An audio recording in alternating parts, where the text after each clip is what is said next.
명절 끝 상한가 하한가 들어가 보겠습니다. 하한가부터 보죠. 이준석 위원장. 누구 하한가? 저는 매주 임명진 위원장 하다가 이번 주는 반기문 총장을 짚을 수밖에 없었습니다. 반기문 전 총장 하한가 잠깐 기다리시고요. 허성모 소장님. 예, 저는 이번 주 하한가로 개헌 동맹군 제3지대 빅텐트를 제3지대 빅텐트 하한가. 두 분이 통하는 면이 있는 것 같은데 우선 이준석 위원장. 네. 반기문 전 총장. 아니 하한가라고까지 할 정도라고 보세요? 왜냐하면 사실 전략이 지금 이제 노출이 된데도 불구하고 전혀 반향이 없습니다. 그러니까 전략이라는 게 제3지대라고 읽고 우선 쓰고 읽기로는 실제로 충청권의 어떤 총망라라는 형태의 정당을 수립하려고 했는데 이게 쉽지 않아 보입니다 지금. 그러다 보니까 또다시 한번 전략을 선회하는 것이 그저께 이제 언론에 노출된 것이 오세훈 전 서울시장을 선대위원장으로 모시고 그리고 상황실장으로 권영세 전 주중대사를 모시겠다 이렇게 했는데 사실 이건 초기에 그 전략에서 완전 탈피한 겁니다. 충청권 대결집을 통해 가지고 제3지대를 구성하겠다는 전략에서 이제 되는 대로 긁어 모으자로 이제 전략이 바뀐 거거든요. 되는 대로 긁어 모으자. 아니 사실 오세훈 시장님도 그렇고 권영세 대사도 그렇고 반기문 총장과 어떤 다 있는 지점이나 어떤 공유하는 가치가 잘 보이진 않습니다. 그야말로 보수의 이제 명망각격에 해당하는 부분을 긁어모은 형태로 전략을 전환한 건데, 제 생각에는 지난 2주간 오히려 3주간 오히려 반기문 총장이 증명한 것은 후보가 좀 우왕좌왕한다. 후보 자체가 우왕좌왕. 준비가 안 된 거 아니냐 이런 평가인데 이걸 과연 새로서 극복할 수 있을지는 약간 미지수입니다. 반등 가능성 어떻게 보시는 거예요? 반등이라는 게 내생적 변수로 제 생각에 반등은 좀 어려워 보이고요. 외생적 변수로 만약에 구도가 어떻게 짜여지냐에 따라서 가지고 반등이 가능할 수도 있겠지만은 그야말로 이제 상대의 실수를 기다려야 되고 이런 상황은 외생적인 이유. 그럼 외생적인 변수를 기다려야 되는 상황이 왔다는 것은 실제로 한 컨벤션 효과라고 하죠. 초기에 들어와서 컨벤션 효과가 전혀 없었다는 것을 반증하기 때문에 쉽지는 않아 보입니다 지금. 허성모 소장님도 반등이 쉽지 않을 거라고 보세요 지금 스코어에서? 그렇습니다. 지금 저도 거의 동의하는데요. 이게 이제 정당에 가입하지 않고 제3지역에서 한다 했다가 가입한다 했다가 또 하지 않는다. 시계추처럼 지금 왔다 갔다 하시고 있거든요. 그래서 이제 반기문 전 유엔 사무총장님 별명이 생겼어요. 뭐요? 시계추 총장, 어정쩡 반기문 이런. 아니 별명이 너무 많아요. 그렇습니다. 별명 최강자예요. 이제 그런 건 결국 뭔가 하면은 이제 뚜렷한 자기 애초 계획이 제대로 없었고 그것이 실현되지 않기 때문에 이제 많은 분들이 실망을 하고 있고 그 유엔 사무총장으로서의 자기 장점을 잘 보여줘야 되는데 이제 어설픈 정치인 흉내를 오자마자 시작하다 보니까 떨어진 거고 그 계획마저도 완전히 무너지니까 계속 하한가로 갈 수밖에 없다. 반등이 지금 쉽지 않다. 반등이 쉽지 않은 상태다. 이렇게 되면 이제 빅텐트가 어떻게 되느냐 이 문제인데 사실 이제 빅텐트 얘기 나올 때 그 빅텐트를 기다리는 분들이 제일 기다렸던 사람이 반기문 총장 아닙니까? 그렇죠. 반기문이란 인물이 와야 그 기둥이 세워지고 구심점이 있어야 빅텐트가 쳐질 거라는 거였는데 기둥으로 오신 분이 지금 사실 좀 부실한 기둥같이 보이는 상황이라. 그래서 그게 이제 꼿꼿한 대나무가 돼서 중심 기둥이 돼줘야 되는데 그분이 꼿꼿한 대나무가 아니라 휘청휘청하는 갈대가 지금 되어버렸죠. 그러니까 텐트가 치어질 수가 없는 거죠. 텐트를 치려면 기둥들이 꼿꼿해줘야 그걸 중심을 되는데 이게 지금 왔다 갔다 한 갈대처럼 되어버리니까 안 된다 그런 이야기고요. 그래서 이제 저도 한가로 지금 잡아놓은 게 통하는 얘기예요 지금.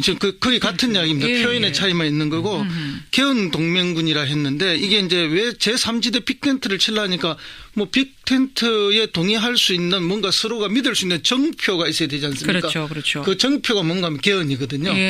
우리끼리 잘 개헌해서 권력 구조를 나누어서 이렇게 나누어서 손잡고 사이좋게 가자. 정표. 그 정표 또는 징표 명분. 이런 걸로 이제 개헌을 이야기한 거죠. 그렇게 해서 동맹군을 만들려고 했는데 이게 지금 잘 안 되고 있다. 겉으로는 잘 되는데 속으로는 셈법이 다 다른 거죠. 다 다른. 그리고 원래 헌법 개정이라는 것은 국민의 기본권 신장을 위해서 그리고 상권 분립을 더욱 강화하고 시대 정신을 반영하기 위해서 헌법 개정을 해야 되는데 이 헌법 개정의 정신이 지금 흔들려 버리는 거죠.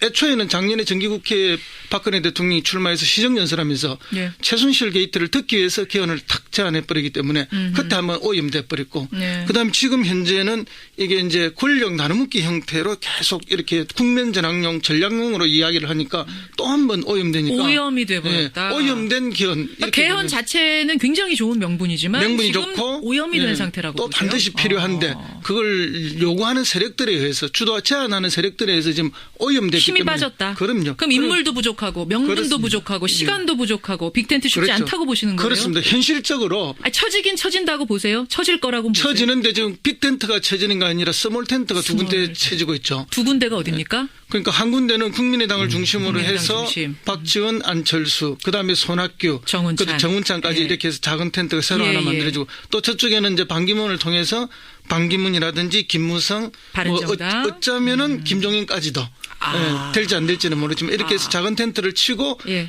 이게 작은 텐트가 치진 다음에 나중에 한번 다시 해보자. 그렇죠. 이런 이야기가 있었을 거라고 저는 확신합니다. 근데 스몰 텐트에서 끝날 거라고 보세요? 끝날 것이라고 보고 스몰 텐트조차도 확신이 잘 안 가는 우왕좌왕이 생길 거라고 그렇게까지. 보는데 그래서 개헌 동맹이 잘 안 된다라고 보는 저는 거죠. 지금 개헌 동맹이라고 표현하셨지만 예. 개헌하자고 모여서 개헌 안 하는 모임입니다. 이거는. 그게 예, 그게 그러니까 모이는 명분으로서 무슨 말씀- 개헌하자라고 모이는 거고 예. 그 안에 있는 어느 누구도 개헌이 현실적으로 가능하다 보지 않습니다. 현실적으로 3개월 안에 불가능하다고 보면 3개월도 아니죠, 이제는. 아니 3개월이고 간에 지금 예. 개헌을 하겠다는 사람들이 모여서 그 개헌을 주장하는 사람들이 생각하는 개헌 형태가 다 다릅니다. 차라리 JP 같은 경우 제가 며칠 전 JP 만나봤는데 JP는 아직도 사람들 만나면 내각제 한다고 말씀하세요. 그 정도 일관성이 있으면 사람들이 개헌하자 그러면은 저 양반이 하는 얘기하는 거는 내각제일 거니 이렇게 받는 게 있는데 예. 그러니까 JP께서도 그렇게 한 몇십 년 동안 구축한 이미지가 그런 거고 나머지 사람들은 지금 뭐 보면은 어떤 사람은 중임제 얘기하고 어떤 사람은 내각제 얘기하고 이런 상황에서는 예. 모인다 해서 그 텐트 안에서 한 가지 의견이 나오겠습니까? 그러니까 제 생각에는 예. 개헌하자고 우선 모이고 나면은 개헌하자는 얘기 싹 사라질 겁니다. 결국은 개헌을 하자는 건 명분이고 모이는 명분일 뿐이고 예, 실제 이제 단일안을 만들기 어렵다는 말씀이죠. 그렇죠, 지금 하신 그렇죠. 말씀은 단일안 만드는 것 자체도 불가능한데 단일안을 만들었다 해도 최소한의 공고기간이 20일입니다. 그러네요. 그리고 이 20일이 지나서 예. 또 60일 이내에 국회에서 의결을 해야 되고 의결이 3분의 2가 있어야 되잖아요. 그리고 의결이 된다 하더라도 예. 또 30일 이내에 국민투표를 붙여야 되는데 대선을 앞두고 얼마 있지 않아서 뭐 1, 2주 전에 예. 만약에 전국 단위 국민투표를 실시한다는 게 이게 불가능한 거고 애초에 그래. 한번 하는데 또 몇천억이 들어요. 왜냐면 본질은 그냥 반 문재인 연대거든요. 그럼 이준석 위원장도 스몰 텐트도 지금 쉽지 않은 상황이다 보세요. 빅 텐트 고사하고. 텐트를 친다는 것 자체가 예. 텐트 친 걸 주체를 놓고도 싸울 겁니다. 보면은. 누가 먼저 저 포를 세울 거냐 이거 놓고도. 지금 예를 들어 반기문 총장도 그렇고 바른정당도 그렇고 국민의당도 셋 간에 지금 계속 갈등이 있는 것이 서로 우리 당에 들어와라 아닙니까 지금. 우리가 중심이 되겠다. 그러니까 이제 텐트의 중심 기둥을 각자가 하고 싶은 거죠. 각자가 다 대선 후보가 되고 싶은 사람들이에요. 그러니까요. 그런데 뭐 내가 되고 니는 그럼 내를 돕는 내가 꽃이 될 테니까 너는 거름이 되라 이 이야기 아니에요. 그러니까 아무도 거름이 되고 싶은 사람도 있고 다 꽃이 되고 싶은데 이게 되겠습니까? 이게 지금 한겨울에 지금 텐트를 쳐놓고 어쨌든 같이 따뜻하게 있자는 건데 지금 셋 다 침낭에 들어가 있는 형태이기 때문에 각각 지금 개인 침낭에 들어가 있는 형태입니다. 텐트 없이 지금 침낭만 있는 거예요. 각자 이미 침낭에 들어가서 난 안 나갈게라고 지금 하고 있는 상황이기 때문에. 근데 이준석 위원장 네. 바른정당 위원장이시잖아요. 예. 이렇게 얘기해도 되는 거예요? 당에 가서 괜찮으시겠어요? 아니 근데 여기서 제가 봤을 때는 주도권을 지금 가진 사람은 오히려 반기문 총장이거든요. 근데 반기문 총장이 와서 텐트를 친다는 개념보다는 본인이 침낭에서 안 나오고 있어요 지금. 본인이. 그러니까 텐트를 치려면 누군가 침낭에서 나와가지고 추워도 예. 자기가 뭔가를 해야 되는데 지금 그런 사람이 안 보인다는 얘기. 자기 그렇죠. 침낭을 버릴 사람이 안 그리고 보여요. 지금 객관적으로 보기엔 반기문 총장이 반기문 침낭이 아니라 반기문 총장. 반기문 총장이 들어가 있는 침낭이 제일 작은 침낭이거든요. 근데 그래요? 거기에다 지금 그걸 털어가지고 제일 큰 텐트를 차리겠다고 하니까. 알겠습니다. 두 분 다 이제 그런 의미에서 빅텐트를 지금으로선 녹록치 않은 환경이다라고 말씀하셨어요. 그런 의미에서 하한가가 어찌 보면 일치합니다. 자, 상한가 가보죠. 상한가. 그럼 잘 나갈 사람 상한가 누굽니까? 허 소장님. 예, 저는 상한가로 지금 헌법재판소 그리고 이번에 새로 이제 헌법재판소장 권한대행을 맡게 될 예. 이정미 헌법재판관을 뽑았습니다. 잠깐 기다리시고요. 이준석 위원장은 상한가 누굽니까? 지난주에 안희정 충남지사가 많이 돋보였죠. 안희정 지사. 네. 안희정 지사 얘기부터 해보죠. 왜 안 지사가 상한가입니까? 우선 뭐 명시적인 지지율 상승도 우선 다 익히 아실 테고요. 두 번째로는 사실 안희정 지사가 이재명 시장을 제쳤다는 것이 앞으로 큰 의미를 가질 겁니다. 안희정 지사가 이재명 시장 아직 제치지 못했어요. 여러 조사에서 이제 추세상으로 제가 봤을 때는 흐름상? 이번 주에 아마 제치는 시점이 올 거라 좀 보고 있고요. 이번 주에 제칠 수도 지금 있다? 한 0.8%에서 0.9% 정도 차이를 나타내고 있는데 지금 상승세가 안희정 지사가 한 2주 동안에 지금 2배가 됐습니다. 네. 지지율이. 그렇기 때문에 아마 그 추세상 보면은 이번 주에 이미 아마 제가 봤을 때는 조사를 했다면은 연휴 중에 아마 뒤집히지 않았을까. 물론 예측의 영역이긴 하지만은 아하. 이랬을 때 나타나는 점은 뭐냐면은 결국에는 친노라고 해야 될까요? 지금 범친노가 결국 그 당의 주요 여론을 장악했다라는 말이 또 나올 수 있게 된 거고요. 근데 그거는 비판 여론이고 실제가 그렇다는 겁니다. 예, 실제가 그렇다는 것이기 때문에 나머지 주자들 입장에서는 좀 허탈한 상황이 올 수 있다. 1등도 친노, 2등도 친노 이런 상황이 나오게 되면요. 그렇기 때문에 아마 그것이 아마 민주당 경선에 뭐 김은 좀 빼놓겠지만 상당한 안정감을 줄 가능성이 있고 뭐 3등, 4등 주자가 되는 이제 사람들 같은 경우는 박원순 시장도 사실 거기에 대한 저항을 어느 정도 시도하다가 이제 불출마 선언까지 하시게 되는데 그런 만큼 나머지 후보분들도 고민이 아마 깊어질 겁니다. 고민이 깊어진다는 게 무슨 말씀이세요? 나머지 후보의 고민이 깊어진다. 안희정 지사가 2위 되고 문재인 전 대표가 1위면 고민이 깊어질 거다? 3위 후보군, 4위 후보군 같은 경우에는 물론 우리가 생각하기에는 이번 시점에 대선에서 내가 화끈하게 문재인 대표 밀어주고 다음번 대선에 나가면 되지 않겠느냐. 예. 라고 이제 하는 분들도 있겠지만 전 거기에 대해 가지고 부정적인 게 비관적인 게 지금까지 한 번도 대선에서 2등, 3등 했던 세력이 그 다음 대선에서 주류 세력이 된 적이 없습니다. 근데 이제 그러면 잠깐만요. 그러면 고민이 깊어진다는 얘기는 이재명 시장이나 이런 분들이 김부겸 의원이나 이런 분들이 뛰쳐나갈 가능성도 있다고 보세요? 또는 아까 말했던 빅텐트라든지 이런 것들에 다시 한번 또 주체로 언급될 가능성이 있고 주체로 실제로 새로운 기둥으로 25일 날 이제 오늘 보도된 게 이제 김종인 대표가 연락을 했다는 사람이 오히려 이제 김종인 대표께서는 안희정 지사한테까지도 그 빅텐트 관련해서 주체가 되어달라는 연락을 했다는 거 아닙니까? 거예요. 그러면 그 다음에 3등 후보군, 4등 후보군은 연락 안 못할 했을 이유가 리가 없다. 없습니다. 허성모 소장님이 지금 싱긋 웃으셨어요. 왜 웃으셨어요? 모든 가능성은 열려 있고 그렇게 늘 시도는 하지만 그 시도가 성공한 적은 거의 없습니다. 그리고 실제 이제 당내 경선에서 패했을 때 튀어나가거나 다른 선택을 한 사람들이 성공한 적도 없습니다. 남아 있어서 그 제2 세력이나 제3 세력이 다음에 대권의 주체로 떠오르기도 쉽지 않았지만 또 그렇게 하고 거부하고 뛰쳐나간 사람들이 성공한 예도 전혀 없어요. 그러니까 결국은 이번에 안 되는 사람은 그만큼 자기 한계를 가지고 있다는 거죠. 그러나 이제 이재명 지금 시장이나 안희정 지사 같은 경우에는 좀 다른 경우예요. 왜냐하면 둘 다 시장직이나 지사직을 던지고 경선에 들어오는 게 아니거든요. 가지고 오죠. 가지고 오는 거죠. 가지고 오는 이유가 뭐겠습니까? 물론 가지고 있어도 모든 걸 걸고 싸운다는 이미지를 갖고 가겠지만 그리고 결국은 이렇게 그 다음을 보고 있다는 이야기죠. 그 다음은 지방선거 1년 만에 다시 있습니다. 대통령 취임하고 만약 이 일정대로 간다면은 그러면 그때 자기들이 가질 수 있는 또 포지션이 있는 것이고 설사 다음에 다시 지방선거에 도전하지 않는다 하더라도 이번 경선을 잘 수용하고 가는 자가 그 다음에 정치적으로 더 성공할 수 있다는 걸 이번에 확신하는 거죠. 사실은 이재명, 안희정 두 분 다 젊어요. 아주 젊죠. 저보다도 더 어립니다.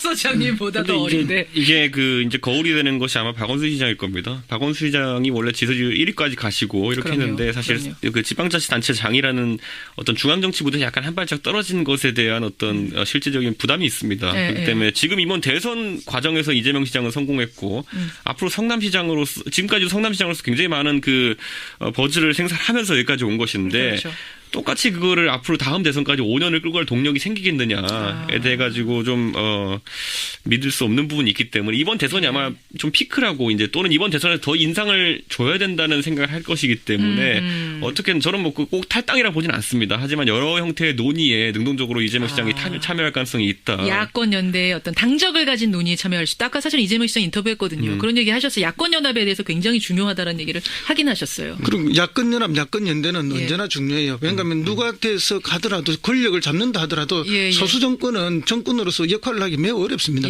그래서 반드시 연대 연합을 해야 되고요. 그것이 이제 대선 전에 하느냐, 대선 후에 하느냐, 또는 대선 과정에 하느냐 그런 것만 남아 있는 거지. 그래서 반드시 공동 정부는 누가 되더라도 구성할 수밖에 없습니다. 지금 상황에서는 알겠습니다. 어쨌든 안희정 지사가 이번 주에 더 올라갈 가능성이 있다. 상한가 이준석 의원 잡으셨고 허성모 소장님의 상한가는 아까 이정미 헌법재판소장 권한대행. 예, 그렇습니다. 오늘 퇴임식 하고 나면 이제 권한대행이 진짜 바로 이제 권한대행이 되시는데 이게 왜 중요한가 하면 지금은 이제 대선이 본격화되다 보니까 전부 대선 후보 중심으로 국민들의 관심이 가고 있지만 만약에 헌법재판소가 제대로 작동하지 않으면은 대선이 어찌 될지 모르는 상황이 벌어질 수도 있습니다. 그렇기 때문에 이게 가장 좋은 전제가 돼야 된다. 그런 의미에서 이정미 헌법소장 권한대행이 매우 중요하다. 지금까지 보면 이제 박한철 소장이 나름대로 원칙을 정해 뭔가 하면 신속성과 엄정성 이 두 예. 개를 가지고 왔습니다. 예. 비교적 잘 왔는데 거기에 대해서 박근혜 대통령과 그 주변 세력들은 끊임없이 흔드는 작전으로 왔죠. 그것이 이제 정인의 불출석이라든지 과다한 정인 신청을 통해서 지연 작전이라든지 이런 걸로 왔고 지난주에는 이제 드디어 중대 결심 이야기를 하면서 전원 사퇴까지 시사하면서 일정을 끊임없이 늦추려고 합니다. 그렇죠. 이것은 박한철 소장이 이야기한 3월 13일 이전에 나야 된다는 것만 넘겨버리면 예. 헌법재판소 전체가 무력화될 수 있는 가능성이 매우 높다. 혼란해질 수 있거든요. 그렇습니다. 이정미 재판관까지 빠져버리고 나면. 그렇게 되면 7명이 되고 그중에 2명 정도는 현 대통령 주변 세력들이 통제할 수 있다고 보는 그렇죠. 깔려 있는 거죠. 그러면 탄핵 안 될 거다. 기각이 된다라고 보는 거죠. 그것은 박근혜 대통령이 지난번에 모 인터넷 그 TV입니까? 예, 정규제 TV. 그렇죠. 그 인터뷰에서 적나라하게 그 말씀을 하신 거예요. 기각될 것이라고 본다. 만약에 기각이 되고 복귀하게 되면은 예. 언론과 검찰을 손보겠다. 이렇게 이야기를 했거든. 언론과 검찰을 손보겠다고 말씀하신 것 자체가 예. 벌써 민주공화국의 대통령으로서 지도자로서의 자격이 의심되는 부분이죠. 그래서 이정미 헌재 소장이 예. 박한철 소장이 퇴임하고 난 뒤에 권한 대응으로서 이 헌법재판소의 어쨌든 그 재판 절차의 안정성 그리고 또 이미 이야기하셨던 신속성과 엄중성을 얼마나 예. 잘 유지해 가느냐. 중요하다. 이것이 매우 중요하다. 그래서 잘하라는 의미의 상한가 그렇죠. 주신 거예요. 그리고 이제 잘 할 거라고 봅니다. 그렇게 잘 되면은 거라고 보세요. 네. 이제 어떤 그 여성에 대한 아직도 그런 강단에 대한 예. 의구심을 갖는 일부 국민들이 계시잖아요. 예. 이제 그런 것들을 잘 극복해내므로써 훌륭한 여성 알겠습니다. 지도자도 될 것이고 믿음도 더 크게 키워줄 것이다. 그렇게 예. 봅니다. 이준석 위원장. 네. 잘할까요, 이제?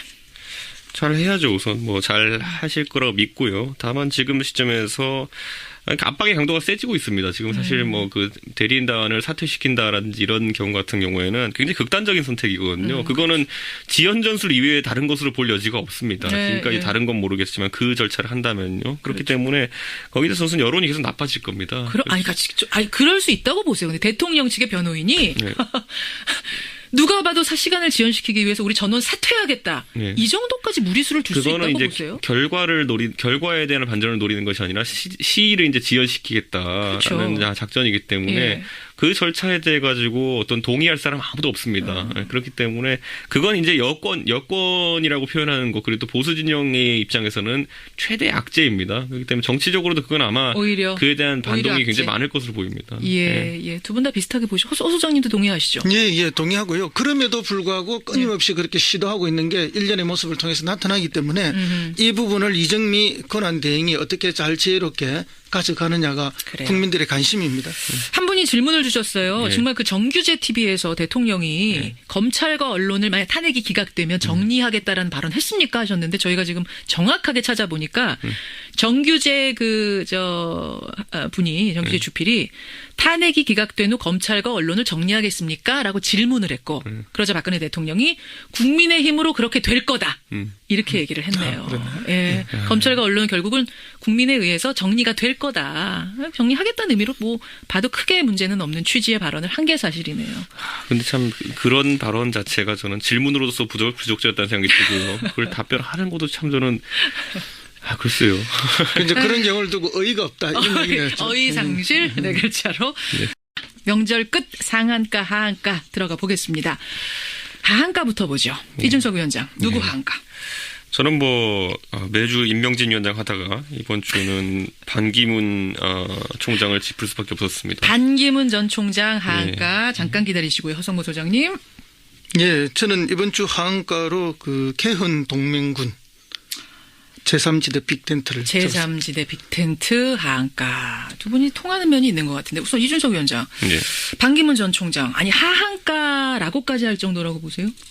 왜냐하면 사실 전략이 지금 이제 노출이 된데도 불구하고 전혀 반향이 없습니다. 그러니까 전략이라는 게 제3지대라고 읽고 우선 쓰고 읽기로는 실제로 충청권의 어떤 총망라라는 형태의 정당을 수립하려고 했는데 이게 쉽지 않아 보입니다 지금. 그러다 보니까 또 다시 한번 전략을 선회하는 것이 그저께 이제 언론에 노출된 것이 또 어떻게 짜여지냐에 대해서 가지고 반등이 가능할 수도 있겠지만은. 그야말로 이제 상대의 실수를 기다려야 되고 뭐 이런 상황은 외생적인 이유. 그런 외생적인 변수를 기다려야 되는 상황이었다는 것은 실제로 한 컨벤션 효과라고 하죠. 초기에 들어와서 컨벤션 효과가 전혀 없었다는 것을 반증하기 때문에 쉽지는 않아 보입니다 지금. 허성모 소장님도 반등이 쉽지 않을 거라고 보세요 지금 스코어에서? 그렇습니다. 지금 뭐 저도 거의 동의하는데요. 예. 이게 이제 뭐 정당에 가입하지 않고 제3지역에서 한다 했다가 가입한다 했다가 또 하지 않는다. 시계추처럼 지금 왔다 갔다 하시고 있거든요. 그러게요. 그래서 이제 반기문 전 유엔 사무총장님 별명이 생겼어요. 뭐요? 시계추 총장, 어정쩡 반기문 뭐 이런. 별명이 너무 많아요. 그렇습니다. 별명 최강자예요. 이제 그런 건 결국 뭔가 하면은 이제 뚜렷한 자기 애초 계획이 제대로 없었고 그것이 실현되지 않기 때문에 이제 많은 분들이 오세훈 전 서울시장을 선대위원장으로 모시고 그리고 상황실장으로 권영세 전 주중대사를 모시겠다 이렇게 했는데 그렇죠. 사실 이건 초기에 그 전략에서 완전 탈피한 겁니다. 충청권 대결집을 통해 가지고 제3지대를 구성하겠다는 전략에서 이제 되는 대로 긁어 모으자로 이제 전략이 바뀐 거거든요. 되는 대로 긁어 모으자. 아니 사실 오세훈 시장님도 그렇고 권영세 대사도 그렇고 반기문 총장과 어떤 다 있는 지점이나 어떤 공유하는 가치가 잘 보이진 않습니다. 그야말로 보수의 이제 명망각격에 해당하는 분을 긁어 모은 형태로 전략을 전환한 건데 제 생각에는 지난 2주간 오히려 3주간 오히려 반기문 총장이 증명한 것은 후보가 좀 우왕좌왕한다. 후보 자체가 우왕좌왕. 준비가 안 된 거 아니냐 뭐 이런 평가인데 이걸 과연 새로서 극복할 수 있을지는 약간 미지수입니다. 반등 가능성 어떻게 보시는 거예요? 반등이라는 게 뭐 내생적 변수로 제 생각에 반등은 좀 어려워 보이고요. 외생적 변수로 만약에 뭐 실망을 하고 있고 그 유엔 사무총장으로서의 자기 장점을 잘 보여줘야 되는데 저 어설픈 정치인 흉내를 오자마자 시작하다 보니까 떨어진 거고 그 계획마저도 뭐 완전히 무너지니까 계속 하한가로 갈 수밖에 없다. 반등이 지금 쉽지 않다. 반등이 쉽지 않은 상태다. 이렇게 되면 이제 빅텐트가 어떻게 되느냐 이 문제인데 사실 이제 빅텐트 얘기 나올 때 그 빅텐트를 기다리는 분들이 제일 기다렸던 사람이 반기문 총장 아닙니까? 그렇죠. 반기문이란 인물이 와야 그 기둥이 세워지고 구심점이 있어야 빅텐트가 쳐질 거라는 거였는데 기둥으로 오신 분이 지금 사실 좀 부실한 기둥같이 보이는 상황이라. 그래서 그게 이제 꼿꼿한 대나무가 돼서 중심 기둥이 돼 줘야 되는데 그러니까요. 그분이 꼿꼿한 대나무가 아니라 휘청휘청하는 갈대가 지금 돼버렸죠. 그러니까 텐트가 치어질 수가 없는 거죠. 텐트를 치려면 기둥들이 꼿꼿해 줘야 그걸 중심을 되는데 이게 지금 왔다 갔다 한 갈대처럼 돼버리니까 안 된다 그런 이야기고요. 그래서 이제 뭐 저도 한가로 지금 잡아놓은 게 통하는 얘기예요 지금. 거의 같은 이야기입니다. 표현의 차이만 있는 거고 개헌 동맹군이라 했는데 이게 이제 왜 제3지대 빅텐트를 치려니까 뭐 빅텐트에 동의할 수 있는 뭔가 서로가 믿을 수 있는 정표가 있어야 되지 않습니까? 그렇죠. 그 정표가 뭔가 하면 개헌이거든요. 우리끼리 잘 개헌해서 권력 구조를 나누어서 이렇게 나누어서 손잡고 사이좋게 가자. 정표. 그 정표 또는 징표 명분. 뭐 이런 걸로 이제 개헌을 이야기한 거죠. 그렇게 해서 동맹군을 만들려고 했는데 이게 지금 잘 안 되고 있다. 겉으로는 잘 되는데 속으로는 셈법이 다 다른 거죠. 다 다른. 그리고 원래 헌법 개정이라는 것은 국민의 기본권 신장을 위해서 그리고 상권 분립을 더 강화하고 시대 정신을 반영하기 위해서 헌법 개정을 해야 되는데 이 헌법 개정의 정신이 지금 흔들려 버리는 거죠. 애초에는 작년에 정기국회에 박근혜 대통령이 출마해서 시정연설하면서 최순실 게이트를 듣기 위해서 개헌을 탁 제안해버리기 때문에